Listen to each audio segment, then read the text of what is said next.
We are going to talk about the content that actually converts into enterprise customers. So Neil and I were on the phone yesterday. I was walking to the gym and then he was doing his thing and we just had a chat and I was sitting outside and Neil's like, you know what really converts? The content that converts for enterprise, it's not the stuff that you see out there where people that are growing really fast on social that are becoming famous. It's not that content. I've tested that content. And I've actually seen before on Neil's blog where he used to talk about how he'd spend X amount of dollars on his wardrobe or Y amount of dollars on this and what he got from it. And so I've seen the evolution over time. This is like 10 plus years ago, by the way. So then he shared some data. And then Neil, you want to go ahead and share some data around what actually works? Yeah, sure. So what's funny is, as Eric mentioned, I ran a ton of experiments that I tried to create that viral content. I would talk about spending over 100,000 on clothes and what it did for me, or buying, you know, six-figure watches and the result, What or about the billboards too? What about the yeah, billboards? Yeah. or like the best business lesson that my mom ever taught me that you couldn't learn in school, or what it's like to have an American Express Centurion credit card. And a lot of this content got tons of views because I didn't just publish it on my blog. I also published it like on places like Forbes and Entrepreneur. And I remember I was at dinner one time with Eric in the Cosmo, and he didn't know that we were able to get seated early, so he gambled and he lost $100. Do you remember that? Was it Cosmo or Aria? Aria. It was Aria. You were meeting No, up I with some thought of I your friends. won like $900 on slots or something. No, you lost some money. You won money after dinner. Okay. All right. Pre-dinner, you I lost a little forgot. bit of money, Yeah. and then post-dinner, you ended up winning. Overall, Eric has done quite well gambling. He does exceptionally well playing poker. Um, but when we were, with one of his friends who was there, she's like, she even read one of my articles on the clothes, right? I think you've actually had a few friends who have read some of my articles on me Yeah, spending yeah, yeah. dollars Yeah. on clothes. And it's great. You get branding. But what I learned over the years is, who cares about random people? And I'm not trying to diss these random people.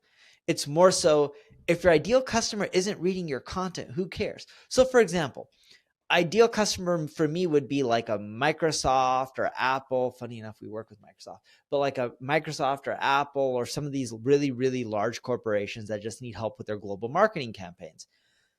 And the CMOs, and a lot of these corporations have multiple CMOs because they have different divisions, different product lines, and many of these different product lines have their own CMO, or depending on how the corporate structure is set up, sometimes they also do CMOs based on regions as well.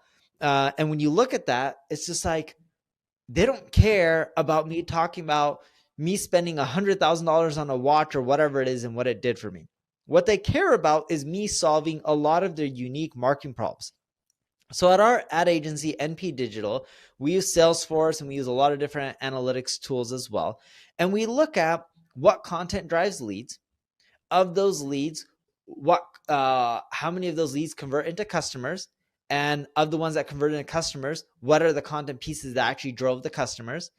And then how long do the customers pay us? In other words, the LTV, and which content type creates the longest form of LTV. And what we find is, when we go super niche with our content, and when I mean niche, I'm not talking about niche where um, I'm talking about, I'm not talking about niche like I'm going after a small TAM. Like people say the riches are in the niches. So talk about, how to make food living in, I don't know, this small little city that's in the mountain or in the Himalayas, and because of how high you're up, making food is different, and this is how you make food there. Well, not that many people live there, so it's not applicable to a lot of people. But when I say the niche, I'm talking about, I'm going after a very subset of customers, but those customers have a ton of money. So although there's not a large population, there's a large TAM because they can spend a lot of money. So I may be talking about, if you have if you're a corporation and you have multiple products in different languages, what's the best way to format your blog? Do you do a blog for one product? Do you do a blog for multiple products? Do you break down the blog per region and country?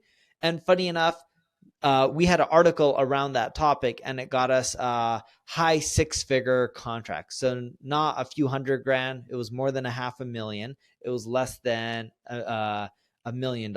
It was either 600 or $900,000. I'm not going to name the enterprise company, but most people have used their software. And that was our first contract with them. And that contract led us to upselling them into multiple other contracts. And then now we have a multi-million-dollar annual deal with them in multiple regions. And we've produced multiple pieces of content like this. And the more specific we get for problems that large corporations face, the more likely we are to get customers, even though very few people read them. And yesterday we were also talking about the FUD type of content too, right? So fear, uncertainty, and doubt. And the last couple months you mentioned GA4 is finally here, right? But a lot of people have had a lot of FUD around GA4. And you mentioned how you guys have repeated that over and over because it worked. Yeah, so we've done a lot of webinars, a lot of email blasts on Google Analytics 4. And the reason we do that, even though it's not our most popular webinar, and I was telling Eric, our most popular webinar year to date was something around SEO trends for 2023.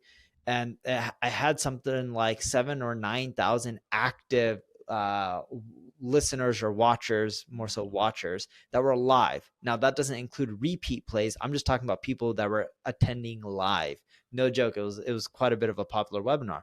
But we don't generate nearly the amount of customers we do from that content versus our content on basic stuff like, hey, here's what's happening with Google Analytics 4, and here's what's going to happen with all your analytics and in a cookieless world, and here's how you need to adapt in this new environment.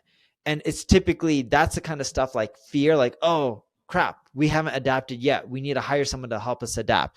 Oh crap, we're spending $10+ million a week on ads. How are we going to track our ROI? We're spending a lot of money. We need to figure it out.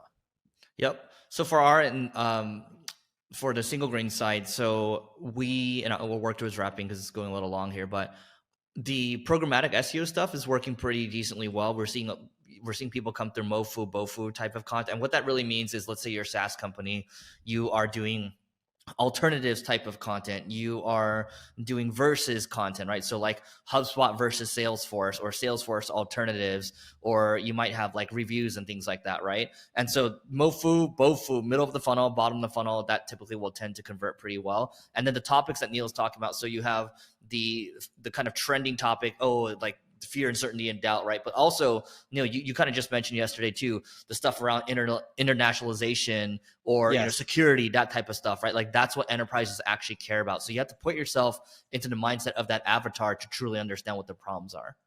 Yeah.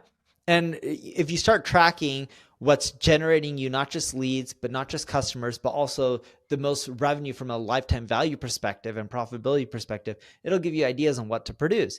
And it's why on my social media and on my blog, I stopped producing stuff that has mass audience appeal. And we've seen our blog traffic actually go down because of this. And we're okay with that because the revenue has been going up because we're attracting now the right type of customer and audience.